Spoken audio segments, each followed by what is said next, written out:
Bem-vindo a mais um vídeo do projeto Planos em Prática, nossa série de exercícios de escrita criativa. Hoje, se tudo der certo, é o episódio final da nossa 11ª história. Hoje, então, a gente termina ela, né? A gente já está bem perto disso. É claro que eu não vou escrever o final inteiro em vídeo, porque senão não tem graça ler a história depois, né? Mas se esse vídeo está saindo, é sinal de que a história já acabou e ela está publicada, né? Tá, o link está aqui embaixo na descrição, ela vai ser publicada no Notepad. Então, vamos trabalhar, vamos ver para onde a gente leva essa história. Eu ainda não sei muito bem como é que a gente vai terminar. O que eu me lembro é que na última sessão a gente estava trabalhando a conversa do Ziane com esse personagem novo, né? Essa mulher enigmática e que meio que assume a função de líder, né? De Landa Esquecida. E junto com as outras duas meninas, né? A Beltin e a Yodel, elas estavam falando ali sobre o passado de Landa, né? Como tudo aconteceu. A gente já está nessa questão há um tempinho, né? E hoje é dia então da gente terminar de resolver, de amarrar essas pontas soltas e levar a história para o conflito final, né? Para o dilema final, que é onde o Ziane encontra com o autômato, né? E a partir daí a gente encerra essa 11ª história. Então deixa eu só dar uma lidinha aqui para ver onde eu deixei a história e aí a gente segue daí. Então, ela soltou um longo suspiro antes de voltar a falar. A jornada de um herói é como a passagem de uma carruagem por entre as rochas da Curva do Sul. Pode acabar em desastre se for rápida demais. Foi o que aconteceu com os heróis de Landa. Eles correram rápido demais, tão rápido que não sobrava tempo para pensar.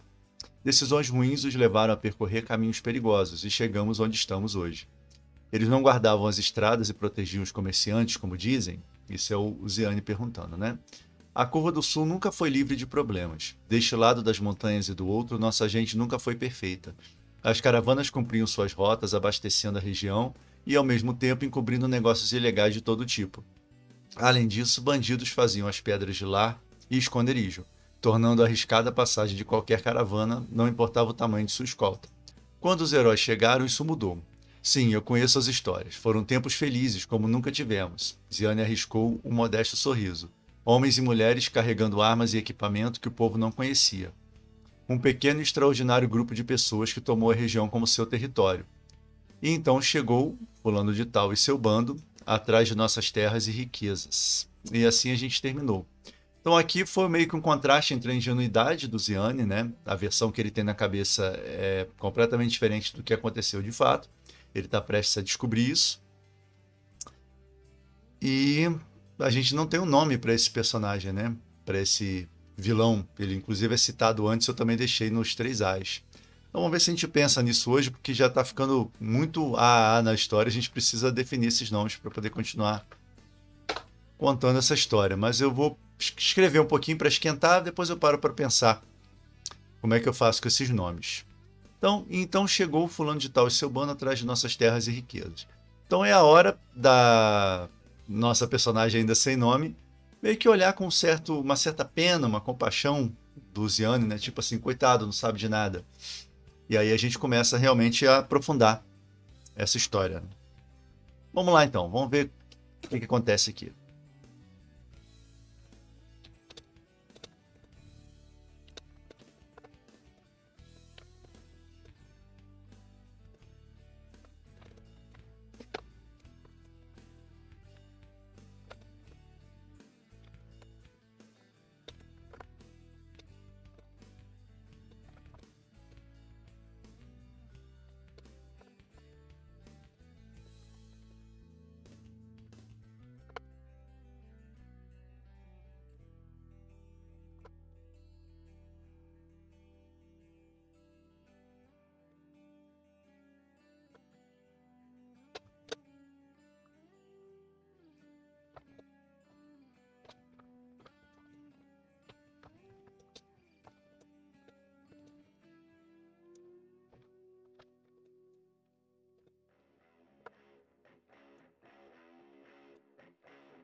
Bom, comecei alguma coisa aqui, só para aquecer, né? E ficou assim. Então chegou o fulano de tal e seu bando atrás de nossas terras e riquezas. A personagem abaixou a cabeça e encarou Ziane como um adulto olha para uma criança perdida em histórias de fantasia. Fulano de tal era sim um homem desprezível, mas não era problema nosso. Nunca foi. Ele não queria tomar nossas terras, nem nossos modestos pertences. Ele e seu bando vieram atrás dos heróis. Mas por quê? Porque todas aquelas armas e equipamentos que usavam haviam sido roubados de alguém muito importante em Vereda dos Mercadores, alguém que contratou fulano de tal e seu bando para recuperá-los. Então aqui eu estou querendo ser o mais claro possível, sem muito enfeite, né? Para poder o leitor entender o que está acontecendo. Afinal, foi criado uma expectativa, né? Uma situação de espera para o momento da revelação. Então aqui é importante não ter muito rodeio para não frustrar o leitor. Né? Tem algumas coisinhas para mexer aqui. Nossos modestos pertences pode ser posses, né? Nossas modestas posses.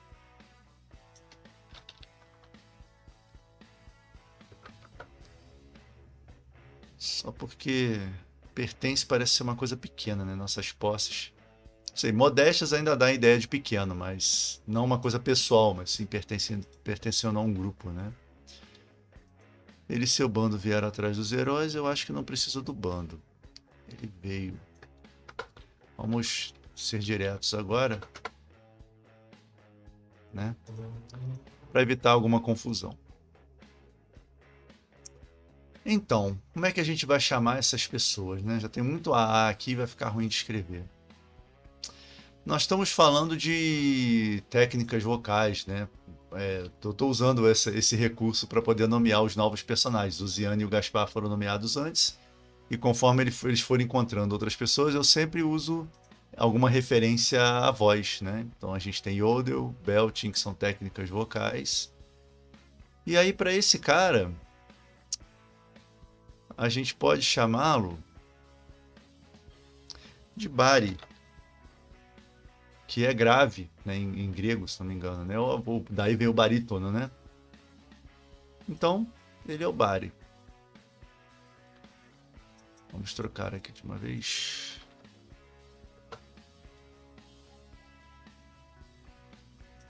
Não sei se Bari é o nome de vilão, mas se bem que ele não é um vilão clássico, né? Ele, circunstancialmente, ele causou algum mal, né? Um grande mal, mas ele não foi culpado sozinho, né? Tá, Bari ficou legal. Agora, para a personagem nova, né? Ela é o quê? Ela é uma líder, ela é uma contadora de histórias, ela é meio que a mãe, né? Uma responsável ali por essas pessoas. Eu não quero muito a figura materna, não. Eu acho que é mais interessante a figura de líder mesmo, né? Ela passa uma força e parece que as outras pessoas meio que se apoiam nela para continuar, né? Existe uma tradição, né, africana de contadores de história, né? Pessoas que contam histórias. Se não me engano, chama griot. Essas pessoas, inclusive, tem alguns aqui no Brasil, principalmente na Bahia, no Nordeste, né? Então, de repente, o nome dela pode ser griot. Não é um nome próprio, né? Isso é uma categoria de pessoa, né? Chama-se de griot um contador de histórias, né? É uma outra forma de chamar um bardo. Eu gosto desse nome. Não sei se ele já foi usado algumas vezes, ou vezes demais. Eu, pelo menos, nunca encontrei esse nome em histórias, só mesmo em pesquisas, né? Por enquanto, eu vou ficar com ele.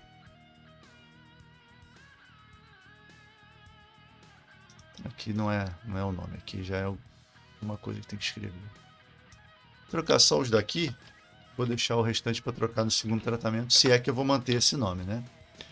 Depois a gente vê. Mas já estou contente, eu não vou ficar escrevendo a toda hora, já vai facilitar. Bom, por enquanto tá bom. Vamos seguir. Hoje eu vou tentar trabalhar em blocos maiores de texto, né, e comentar de repente tudo junto, porque senão vai demorar muito e eu pretendo acabar essa história hoje. Então, as sessões de escrita, né, os períodos que eu vou passar focado escrevendo vão ser um pouquinho maiores do que eu estou acostumado a fazer. Então vamos continuar trabalhando.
Bom, andei um pouquinho aqui.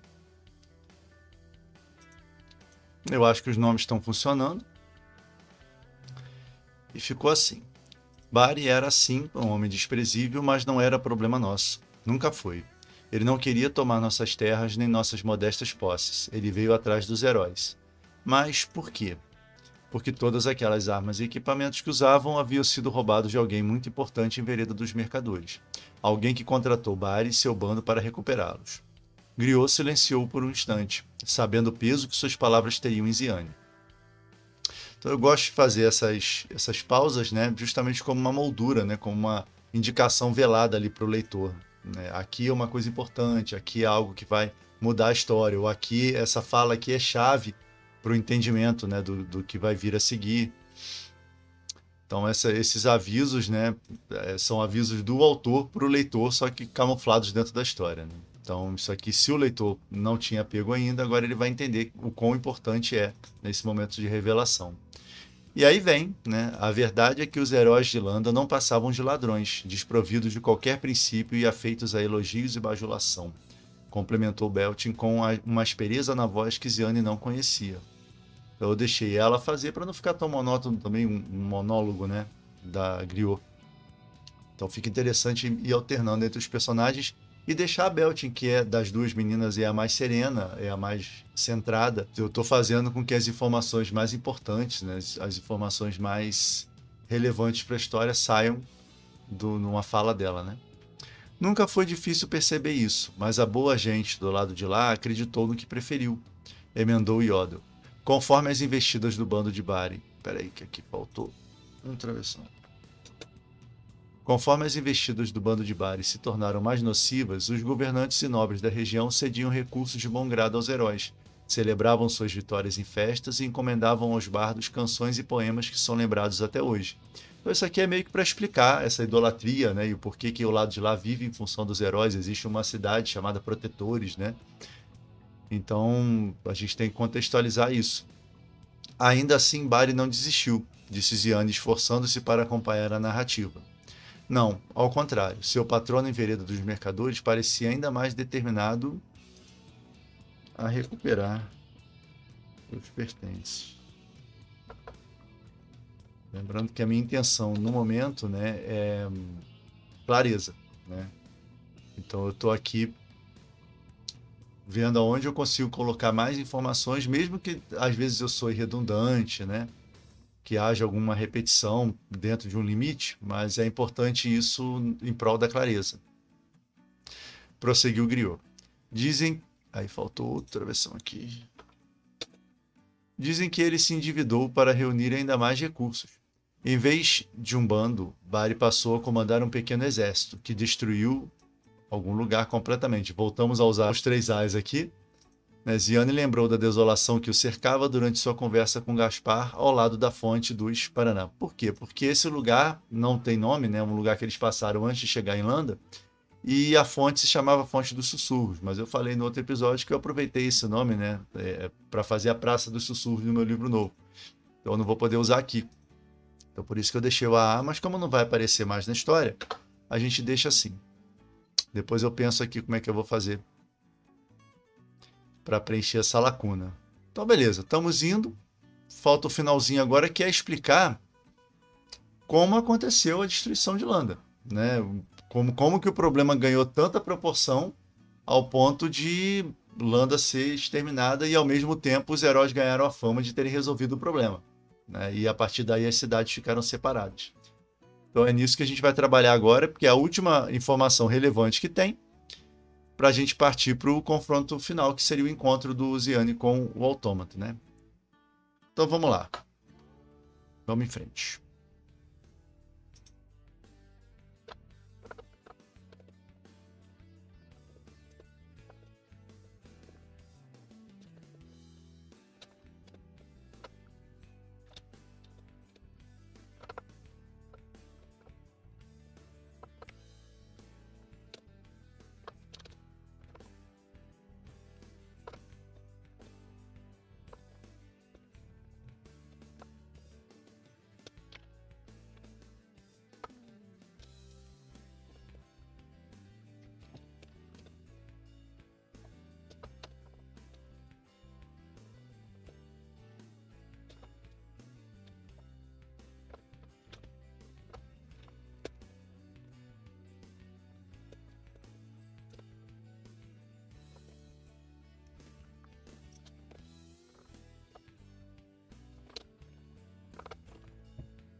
Bom, andei mais um pouquinho aqui, não sei se tá coerente o que eu estou escrevendo, mas eu estou só seguindo em frente. Então eu tinha parado aqui. Ziane lembrou da desolação que o cercava durante sua conversa com Gaspar ao lado da fonte dos alguma coisa. E agora eu já coloquei mais 3 As da história, né? Que apareceu mais um personagem que eu pensei aqui na hora como uma maneira de preparar, né, o terreno para o que vem.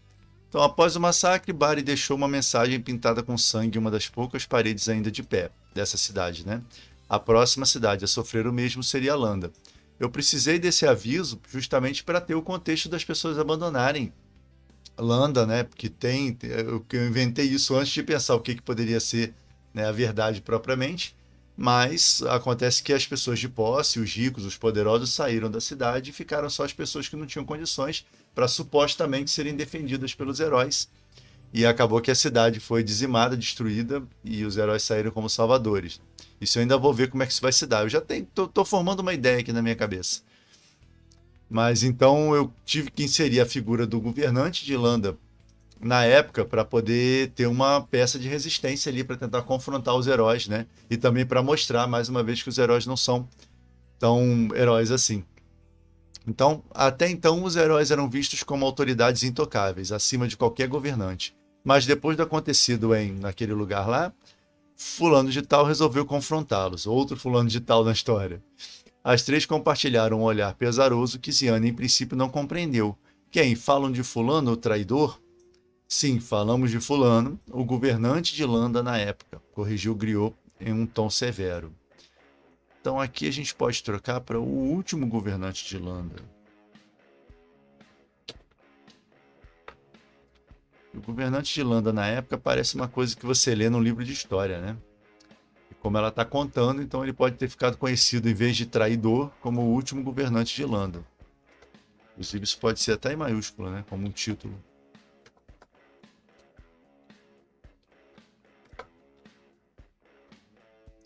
Corrigiu Griot em um tom severo. Um homem perspicaz que percebeu a verdade sobre os heróis serem ladrões e terem roubado os equipamentos que fazia deles heróis, né? Os equipamentos que faziam deles heróis, e viu uma chance de salvar a cidade e o povo. Ele se reuniu com os heróis e implorou que levassem aquela briga para outro lugar, longe dali, já que não estavam mesmo dispostos a se render e devolver os itens roubados. Esse encontro terminou mal. Fulano ameaçou revelar a verdade ao povo. Os heróis o mataram e o acusaram de traição. Disseram ao povo que Fulano havia se aliado aos invasores e tentava convencer os únicos que poderiam protegê-los a fugir e deixar as terras desprotegidas. Então, uma guerra de narrativa, coisa que não acontece no mundo real, né? E nessa, né, o povo acreditou nos heróis e o fulano de tal, que seria um governante que teria uma solução razoável para acabar com o conflito, ficou para a história como um traidor e é assim que ele é conhecido do outro lado das montanhas, né? E aí vem uma dúvida do Ziane, que provavelmente vai ser uma dúvida do leitor também a essa altura. Por que os heróis realmente não aceitaram a proposta do governante e não foram embora, né? Já que eram pessoas que aparentemente não se preocupavam com ninguém e só queriam a fama, a glória e tudo mais, né?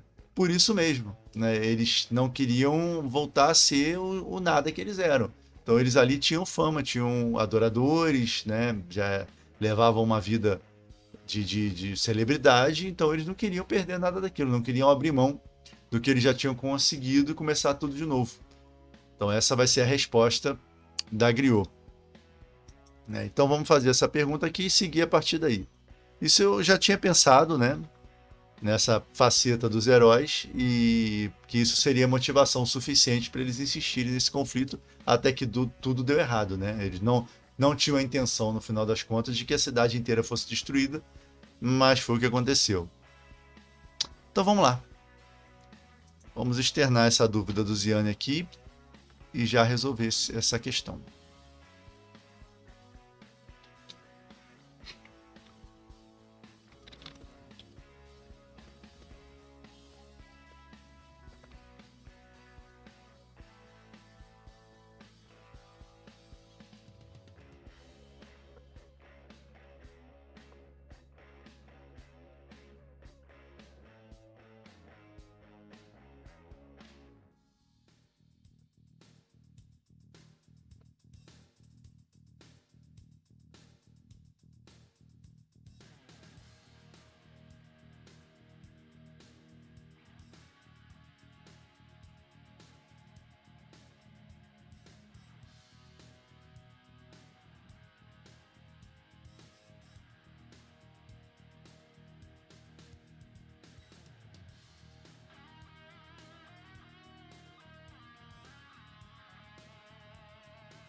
Bom,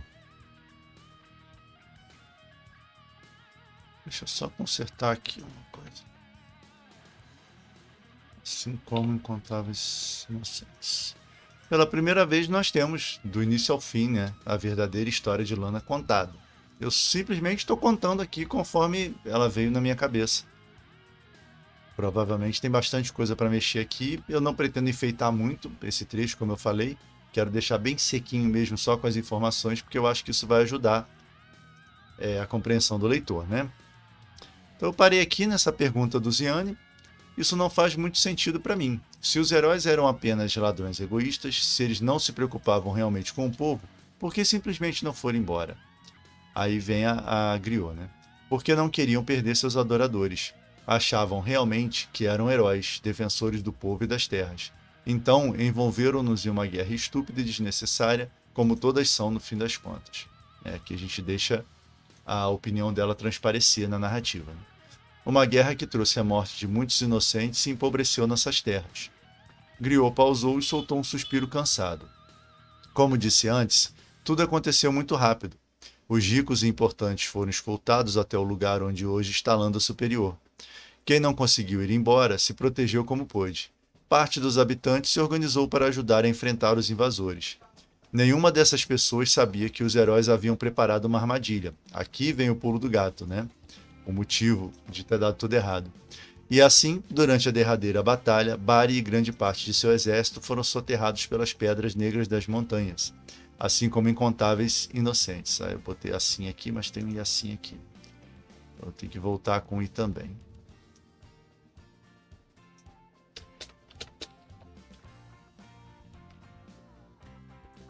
Então foi a solução que eu arrumei aqui, né? Porque eu precisava que acontecesse uma tragédia, né? Algo muito grandioso que tivesse destruído a cidade irrecuperavelmente, né? Então foi a solução que eu encontrei baseado no que eu já tinha escrito sem querer, né? Eu mencionei algumas vezes as montanhas que cercavam, né, a cidade, a montanha de pedras negras, as pedras negras que haviam ali ao redor, né, das construções e tudo mais. Então foi só uma questão de lembrar disso, né? No desespero de tentar bolar uma solução, eu acabei lembrando dessas pedras negras, então eu pensei que os heróis poderiam ter causado, né, com os itens deles, um deslizamento ali soterrado o exército de Bari, o povo e todo o resto, né? Já que, na opinião deles, quem importava, que eram os ricos e poderosos, já estava protegido em Landa Superior. Então a intenção era essa, né? Eu acho que fechou redondinho a versão da história. Deve ter alguma incoerência aqui, alguma coisa para mexer. No momento eu não estou pegando, mas eu também estou só num momento de primeiro tratamento, né? Só de jogar as ideias aqui sem muito critério. Não sei se essa vai ser a solução definitiva, por enquanto eu acho que está funcionando. Então vamos só fechar esse encontro deles agora. Eu estou pensando numa coisa aqui, conforme eu fui escrevendo, me veio uma questão na cabeça. Como é que a Griot sabe tão bem o que estava se passando na cabeça dos heróis, né? O todos esses pormenores do que aconteceu, os bastidores. Como é que essas versões chegaram a ela?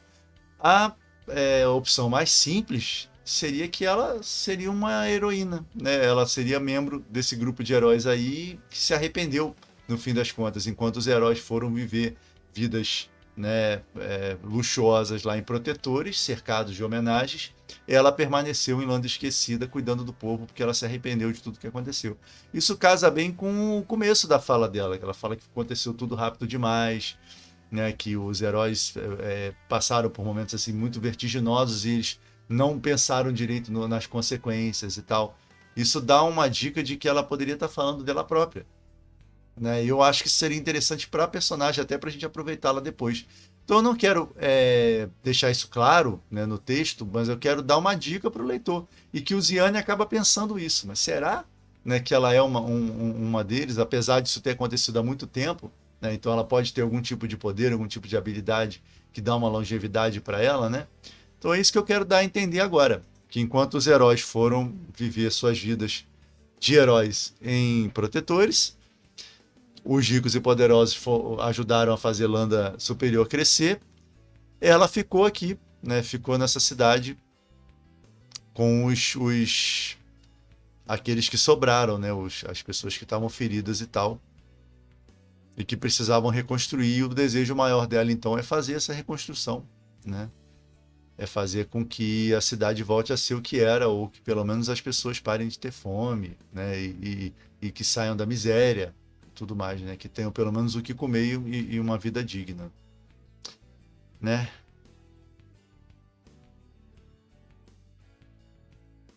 Então, voltei aqui rapidinho para dar uma relidinha, só para consertar um negócio aqui, ó. Ele se reuniu com os heróis, né, o governante de Landa, o último governante, e implorou que levassem aquela briga para outro lugar longe daqui, né, porque eles estão lá. É uma besteirinha mesmo.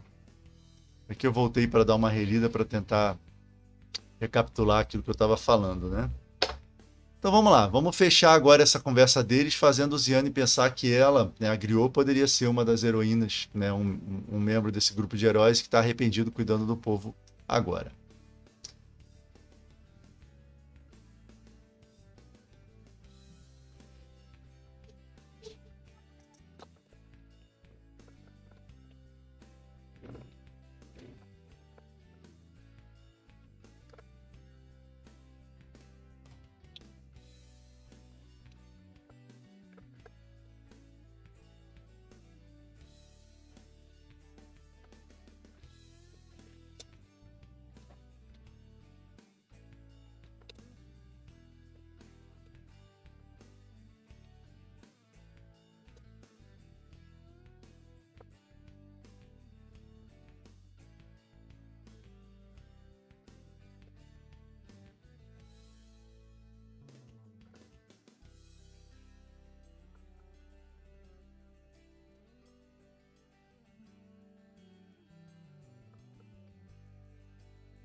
Bom, conversa finalizada, finalmente consegui implantar aqui a dúvida, né, se ela era essa pessoa especial mesmo ou não. E ficou assim. O Ziane fala: não consigo acreditar que os heróis foram capazes de sacrificar a cidade dessa forma. Eu não sei se eu vou manter essa frase, porque é quase uma repetição do que ele disse antes. Apesar dele estar incrédulo, eu não acho que fica legal essa repetição, vai ficar monótono, né? E aí vem a Belt. Tão pouco Bari, por isso sucumbiu tão facilmente à armadilha, respondeu Belt. Sacrificaram muito mais do que isso, prosseguiu Griot. Landa se partiu ao meio, e nada mais foi como antes. Aqui tentamos sobreviver e reconstruir, enquanto quase todos os heróis terminaram seus dias cercados de conforto e homenagens em protetores. Então aqui a gente tem um vislumbre das consequências, né? Ela traçou um panorama de como ficaram as coisas, que era o que eu tinha falado antes. Quase todos, Griot desviou o olhar. Uma delas se arrependeu e resolveu ficar. Ziane examinou a fisionomia da mulher. Embora aparentasse maturidade, ela não teria idade suficiente para ter vivido o tempo dos heróis. E você quer que eu acredite em tudo que me disse? Indagou ele, enfim. Por isso que eu falei, né? Uma repetição da frase que ele falou em cima. Isso aqui depois eu mexo para poder consertar. Eu quero que Landa Esquecida volte a florescer. Aqui eu quis fazer meio que um discurso onde ela exprime tudo que ela pensa, todas as motivações, né? É o momento da Griot brilhar, né? E mostrar do que ela é feita e a gente começar a insinuar um arco de redenção para ela, caso realmente a gente confirme a versão de que ela foi uma desses heróis aí, né? Eu quero que Landa Esquecida volte a florescer. Quero todos aqui livres da fome e do abandono de uma vez por todas. É para isso que eu vivo e é o que importa para mim. Pode acreditar no que preferir. De você eu não quero coisa alguma. Então essa indiferença também, essa questão dela não tentar convencer o Ziane, também já mostra uma certa superioridade, né, da personagem. O que dá mais crédito ainda, né? Ela então virou as costas e retornou ao canto em que estava quando a carruagem chegou. Apesar das palavras contundentes, não parecia irritada. Na verdade, Ziane duvidava se ela era capaz de experimentar alguma emoção. Então eu acho que eu cobri, né, todas as lacunas, né, preenchi todas as lacunas no que diz respeito a esse passado de Landa. Deve ter uma coisinha ou outra, um detalhe ou outro que ficou para explicar melhor, mas eu acho que de maneira geral, né, todo esse mistério que existia no começo da história, nesses problemas que eu arrumei para mim mesmo, eu achei uma solução de uma forma ou de outra agora, né? Então vamos partir para o fechamento da história. Daqui o Ziane vai ver como é que está o Gaspar. A gente tem que mostrar que ele está um pouco pior, né? Para poder dar um senso de gravidade agora, a gente retornar ao problema principal da história, que é se o Gaspar vai se curar ou não, né? Que é o personagem que está lá desacordado na carruagem. E aí o Ziane vai ouvir um barulho, que é o barulho do fragmento, né? Que vem do autômato e vai ao encontro do autômato. E aí vamos ver até que ponto eu vou, né, nesse final aí, né, até onde eu vou escrever em vídeo e aonde que eu vou parar a história e deixar só para história publicada mesmo, para a versão publicada. Vamos seguir então, estamos pertinho do final.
Fiz aqui um pequeno encontro, né, entre os dois, uma pequena interação entre os dois, melhor dizendo, né?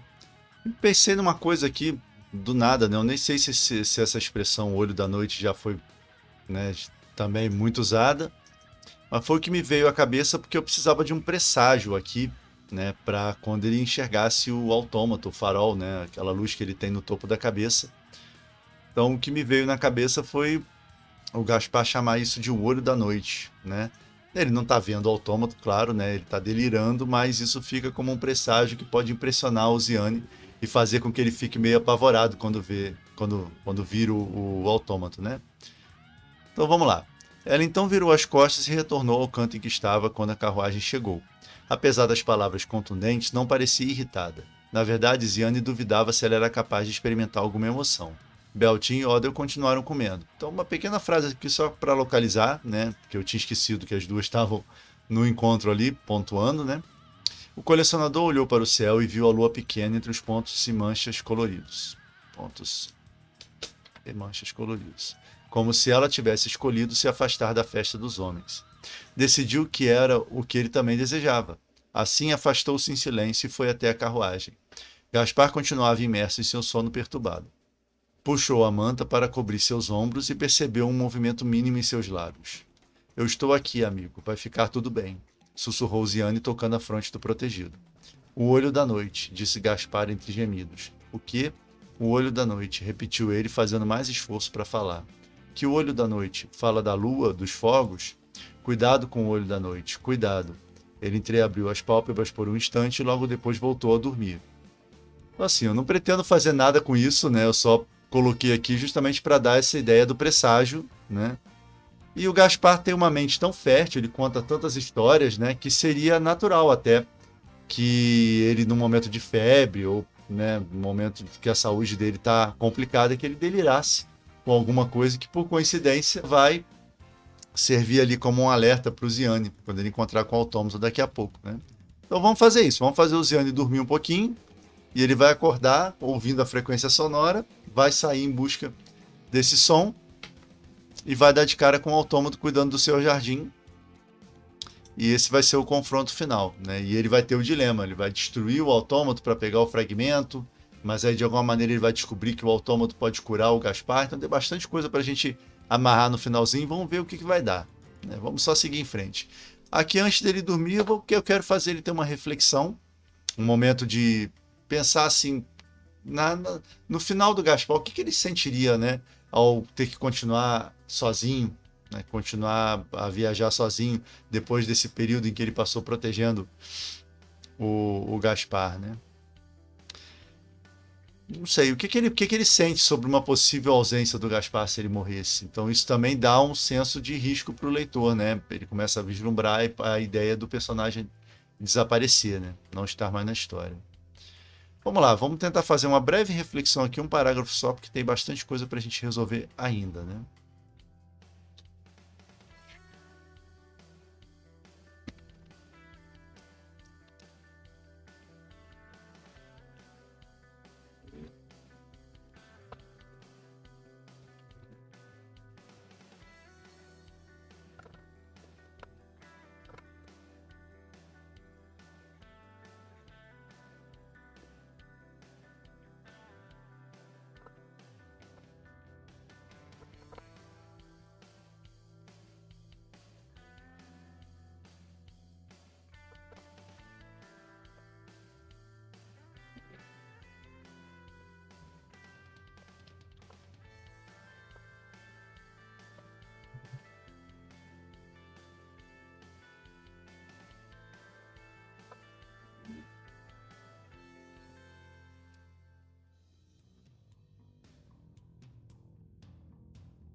fui longe aqui na cabeça do Ziane.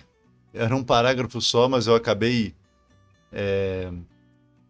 desdobrando, né, as ideias que eu tive. Conforme eu terminava um parágrafo, me surgiu uma ideia para poder desenvolver melhor o personagem, a relação entre os dois. E foi até legal para aprofundar um pouquinho sobre o que o Ziane pensa, né? Sobre a vida, sobre a morte, sobre a existência em si. Eu acho que eu não tinha desenvolvido isso durante a história. E se eu pensei em alguma coisa que contradiz isso que eu escrevi agora, eu vou mudar porque eu achei que o tom do personagem assim está mais interessante, né? Então deixa eu ler aqui o que eu escrevi e eu vou pontuando com algumas explicações, conforme for preciso. Então ele terminou de interagir com o Gaspar.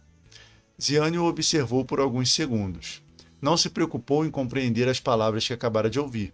Gaspar tinha a mente tão repleta de histórias que era natural várias delas povoarem seus sonhos, embora o teor dessas histórias tivesse mudado bastante nos últimos tempos. Antes, seu protegido raramente cortejava a morte em seus monólogos e apresentações.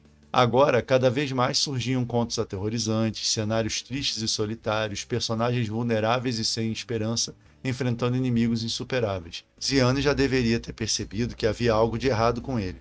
Então, isso aqui, né, é uma percepção sobre as mudanças no modo de agir, né, do Gaspar, e que o Ziane talvez fosse uma pessoa mais distante dele, né, e prestasse menos atenção nele do que ele faz agora. Isso também é um indicativo do crescimento do personagem, né? Virou-se discretamente e encontrou Belt e Yodel conversando em voz baixa. Não quis saber sobre o que falavam. Então isso aqui eu tenho sempre que levar em consideração a habilidade dele, né, de ouvir à distância, e que nem sempre interessa, como eu estabeleci antes, né, e esse é o momento em que ele quer ficar consigo mesmo, né? Griot agora caminhava lentamente para uma das portas de acesso aos corredores escuros que cercavam a velha arena. Seria bom se ela estivesse mesmo certa sobre o Gaspar ter algum propósito na vida ainda, né? Dele não estar morrendo. Seria bom se Gaspar despertasse recuperado na manhã seguinte e os dois pudessem seguir pela curva do sul até Protetores conforme haviam planejado. É uma questão assim de botar em perspectiva, né? A expectativa deles e onde as coisas acabaram indo parar. Percebeu que não se importava muito com a possibilidade de precisar seguir sozinho, afinal fizera isso por muitos anos. No momento, pensava apenas nas coisas que Gaspar não veria mais, os lugares e acontecimentos importantes, as festas que perderia. Era isso que o entristecia. Depois do fim, os mares e rios continuariam seus movimentos, os pássaros seguiriam cantando, as tavernas continuariam se enchendo de música todas as noites e Gaspar não estaria mais ali. Isso não lhe parecia justo. Então esse foi um sentimento do Ziane que eu descobri. Conforme eu fui escrevendo, todo o raciocínio dele culminou para isso, né? Apareceu naturalmente essa linha de raciocínio e eu achei muito interessante descobrir, entre aspas, né, que o personagem ele se preocuparia mais com o fato do Gaspar não estar mais ali para interagir com o mundo, para viver, né, para continuar vivendo a vida dele, já que era um cara tão interessante, uma pessoa que aproveitou bastante, né, a sua própria existência, e ele estaria muito mais preocupado com isso do que com a possibilidade dele ter que sair dali sozinho e viver, né, por conta própria, que isso não é uma preocupação. Ele sempre se virou bem sozinho.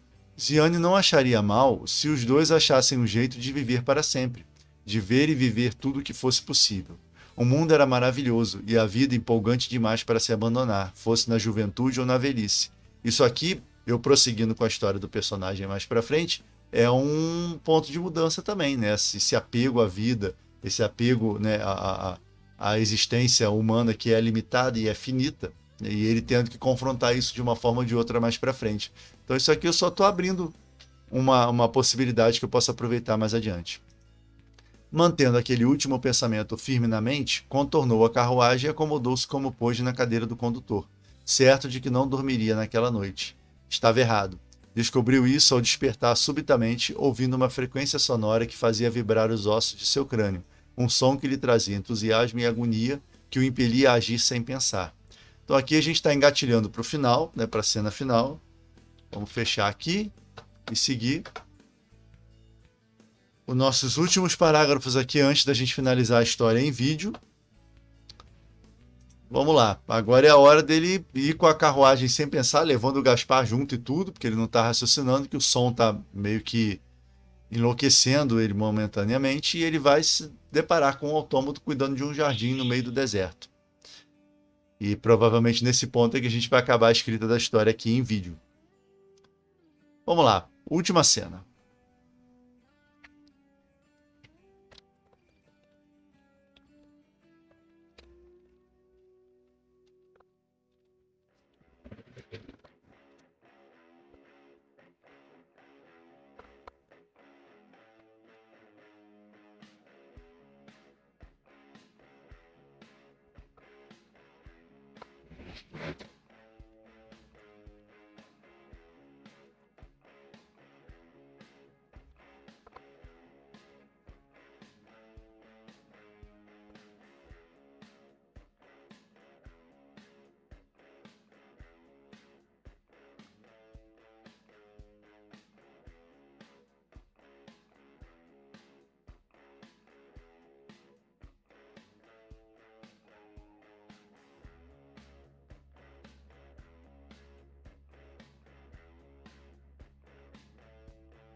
Vamos seguir aqui um pouquinho para abrir a última cena. E ficou assim. Quando deu por si, já estava conduzindo a carruagem para longe da arena. O som o levou a um amontoado de vegetação morta no meio do nada. Deixou a carruagem e passou a seguir sem rumo, tentando entrever as esparsas luzes de lã esquecida por entre as folhagens. Não demorou para que notasse uma movimentação nos galhos e folhas secas, e entre eles um ponto de luz azul. O olho da noite, pensou, a mente perturbada pelo som trazendo à tona as palavras de Gaspar. A vegetação adoecida agitou-se por mais um momento, até que dela emergiu uma silhueta inumana chiando e espirrando vapores. Então aqui a gente vai colocar o autômato em cena, né, e eu aqui estou fazendo o momento o payoff, né? Estou fechando o presságio, né, que eu dei lá em cima quando o Gaspar falou sobre isso. Agora eu preciso olhar a ilustração do autômato para poder ver como é que eu vou descrevê-lo, né?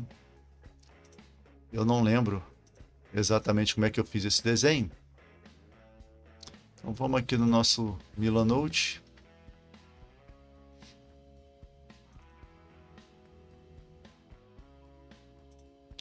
Para a gente olhar direitinho aqui como é que são os detalhes do nosso autômato. Então ele tem as mãos em garra, tem essa luz, a luz azul na verdade fica no peito, eu passei para a cabeça, né? Então não tem problema. Ele tem um visor apagado, os cabos que saem da nuca, né, cortados, 3 dedos em garra. É meio tortinho, né, meio corcunda, ele tá velho. Então é isso, né? Então esse é o personagem que vai entrar agora e ele tem que naturalmente estar colhendo flores no meio do nada, entre pedras assim. Ele tem um jardim. Então vamos colocá-lo em cena. Estou dando uma olhadinha aqui para terminar de memorizar, né, a figura dele. É isso. A única coisa que eu vou fazer de diferente do que está aqui é a luz, né, que eu quero que fique na cabeça. E ela está no peito dele. Eu acho que fica mais interessante se a luz sair da cabeça. Seguindo então.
Bom, então finalmente nosso autômato voltou à cena. Ele está funcionando inexplicavelmente, né? O leitor, a última vez que passou por ele na história, ele estava apagado, né? O Vorg Alfard jogou ele para fora do veículo que ele estava usando para fugir do pessoal de Stendhal. E aí ficou assim a descrição dele até o momento, né? O olho da noite, pensou, a mente perturbada pelo som, trazendo à tona as palavras de Gaspar. A vegetação adoecida agitou-se por mais um momento, até que dela emergiu uma silhueta inumana, chiando e espirrando vapores. Em princípio vinha corcundado, sem equilíbrio, carregando com dificuldade um punhado de terra nas mãos unidas, cada uma provida de apenas 3 dedos, afiados como garras. Não havia dúvidas, aquele som imperativo e inebriante vinha dele. Se acreditasse nessas coisas, Ciane poderia pensar que estava mesmo diante de uma das criaturas que Gaspar vinha descrevendo em suas histórias. Porém, ao seguir aquilo, enquanto se afastava do matagal e era banhado pela tímida luz da lua, concluiu que era apenas um autômato defeituoso, provavelmente descartado no deserto por ter se tornado inútil ou dispendioso demais. Então aqui é a hora que o leitor, se não supôs antes, né, aqui é a hora que cai a ficha e ele, se tudo der certo, né, identifica esse autômato como aquele que o Vorg Alfard dispensou. Autômatos não eram comuns na região, mas Yanni já havia visto um ou dois deles na vida. Então eu estou contextualizando para poder explicar para o leitor como ele reconheceu, né, e qual é a frequência dos autômatos nesse mundo. Porque eu não tinha dado indicativo nenhum a respeito disso até agora. Beleza, então agora eu acho que é interessante a gente explorar esse ímpeto dele, né, essa vontade dele de recuperar o fragmento. Então, pensando com a cabeça do personagem, ele está confuso, o som está meio que ofuscando a razão dele, né, está impedindo os pensamentos dele de funcionarem direito. O impulso dele vai ser se atracar com esse autômato, vai ser pular em cima dele e derrubá-lo para tentar desmontar, abrir alguma coisa para pegar o fragmento que está dentro dele e que é o que faz ele funcionar. Então vamos escrever até aí e depois vamos ver como é que ele sai dessa, como é que isso vai se resolver, né?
Vamos seguindo. Aqui eu estabeleci uma série de coisas para o leitor, né? Acho que com algumas conclusões do Ziane. E ficou assim. A coisa cambaleou para um local entre as rochas, não muito distante de onde a carruagem estava parada, e a luz que sua cabeça emitia banhou uma espécie de jardim aninhado ali, pequeno, mas magistral, repleto de flores que Ziane sequer havia visto antes. Aquela visão o perturbou quase tanto quanto o som, porque lhe trazia a impressão de que algo assim não tinha o direito de existir em um lugar como aquele. As cores gloriosas das pétalas, o jeito que as folhas acariciavam umas outras à passagem da brisa noturna. Tanta beleza, vida e delicadeza era uma aberração, uma afronta à desoladora curva do sul. O autômato abriu seus dedos lentamente e polvilhou pelo jardim a terra que carregava, cuidadoso como um confeiteiro. Sua luz azul pulsou em um padrão tão hipnótico quanto o som que emitia. Não havia dúvida alguma, aquele autômato carregava um fragmento dentro de si. A julgar pela influência que exercia sobre Ziane, era um fragmento poderoso, ainda mais do que aquele oferecido pela artomante. Certamente aquela máquina havia sido feita com artomancia, e o fragmento era o responsável por seu funcionamento. Tem algumas palavras repetidas aqui, isso não está construído da maneira ideal, mas eu estabeleci aqui, né, todas as informações que o leitor precisa para seguir com a história, né? Então vamos provavelmente para o último trechinho que eu vou fazer em vídeo. Vou jogar o Ziane em cima dele, né? Vamos atracar os dois numa luta aí e vamos ver o que acontece. E eu não sei como é que isso vai acabar, né? Por enquanto. Mas vamos lá.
E é isso. Por enquanto, né, a gente tem um pequeno embate entre os dois. Vou dar uma lida em como ficou. Então a gente parou aqui. O autômato abriu seus dedos lentamente e polvilhou pelo jardim a terra que carregava, cuidadoso como um confeiteiro. Sua luz azul pulsou em um padrão tão hipnótico quanto o som que emitia. Não havia dúvida alguma. Aquele autômato carregava um fragmento dentro de si. A julgar pela influência que exercia sobre Ziane, era um fragmento poderoso, ainda mais do que aquele oferecido pela artomante. Certamente aquela máquina havia sido feita com artomancia, e o fragmento era o responsável por seu funcionamento. Então, era aquele o item valioso que a artomante queria recuperar. Essa frase aqui ficou bem pobrinha, mas não é problema de agora, né? Para agora. Ziane tentou ponderar sobre a situação. A mulher parecia inteligente o suficiente para presumir sua audição aguçada, e também sua obsessão, a ponto de prometer recompensá-lo com um fragmento extraordinário. ela não presumiria também que ele jamais seria capaz de devolver o autômato intacto após ouvir o chamado do fragmento? Ou sua intenção era mesmo tentá-lo? Se aquela missão era algum tipo de teste, Ziane estava prestes a falhar. Então eu pensei aqui em fazer algumas conjecturas, porque a gente também não explorou muito bem as intenções, né, da nossa artomante, que eu me lembre, né? Tinha essa intenção básica dela contratá-lo para poder ir buscar esse autômato no deserto, porque ele era valioso para ela, mas a gente meio que não explorou muito bem o interior desse personagem, né? Então isso vai ficar para uma próxima história mais para frente. Ele não fazia ideia se estava ou não correndo perigo, se aquela criatura era capaz ou não de lutar ou ferir alguém. Com os sentidos sobrecarregados por uma intensa necessidade de pôr as mãos no fragmento, avançou furiosamente e trombou um ombro contra o autômato, que caiu sem resistir, emitindo zumbidos ascendentes que poderiam ser interpretados como confusão. Aqui eu tentei humanizar um pouquinho o personagem, né, o autômato. Então ele emitindo zumbidos ascendentes que poderiam ser interpretados como confusão, cria uma imagem na cabeça do leitor, né, do personagem mais humano, né? Ziane ajoelhou sob o tronco do oponente e arrastou as unhas pelo metal que revestia seu peito, em busca de algum painel oculto que desse acesso ao seu interior. Não encontrando nada, levantou-se e, gemendo, empurrou o autômato, que rodou no chão até expor as costas e a nuca, de onde brotavam inúmeros cabos e fios, muitos deles partidos. Enrolou-os no punho e puxou com força, fazendo o pescoço do autômato ranger enquanto dobrava para trás. Repetiu o gesto 1, 2, 3 vezes, cada vez mais furioso e frustrado por não conseguir o que desejava. Então aqui eu botei o autômato numa situação bem passiva mesmo, né? Só recebendo essa agressão, essa violência do Ziane. É até um contraste interessante que a máquina, né? O monstro não está reagindo, quem está agredindo gratuitamente é o ser humano. Repetiu o gesto 1, 2, 3 vezes, cada vez mais furioso e frustrado por não conseguir o que desejava. Fumaça cinzenta começou a se desprender das ranhuras entre o metal. O som do fragmento, antes sinuoso e constante, tornou-se áspero e ameaçador. Então aqui eu tentei esboçar uma reação, finalmente, do autômato. O autômato parecia pronto para reagir e esmagar o homem que ousava atacá-lo, ou prestes a explodir. Ziane não teve a chance de descobrir. Por que ele não teve a chance de descobrir? Porque aconteceu alguma coisa, né, nesse meio tempo que eu não sei qual é ainda. Então, nesse ponto eu termino de escrever a história em vídeo, e se esse vídeo está sendo publicado, é sinal que eu terminei a história e ela está aqui embaixo à disposição para leitura. O link para o Wattpad está aqui embaixo, se você quiser ler como é que ela ficou.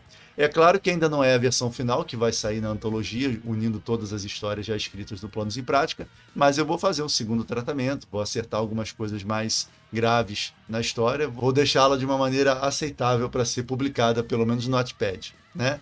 Então é isso. Com esse vídeo a gente encerra então essa longa série de episódios onde a gente trabalhou essa história, a história do Ziane e do Gaspar. A gente se despede desses personagens por enquanto. No próximo vídeo da nossa série de exercícios de escrita criativa a gente começa uma nova história, né? A gente vai em busca de uma nova ideia e vai desenvolvê-la até o ponto em que ela vai virar uma trama com personagens novos, com novos acontecimentos que vão enriquecer o nosso mundo ainda mais. Mas por hoje é isso. Se você ainda não viu os episódios anteriores, o link para a terceira temporada da nossa série de exercícios de escrita criativa está aqui em cima. E, lembrando mais uma vez, o link para a história completa aqui embaixo para você ler no Wattpad. Eu agradeço por você ter acompanhado a história do Ziane e do Gaspar até aqui. Era isso para o vídeo de hoje. Abraços e até a próxima.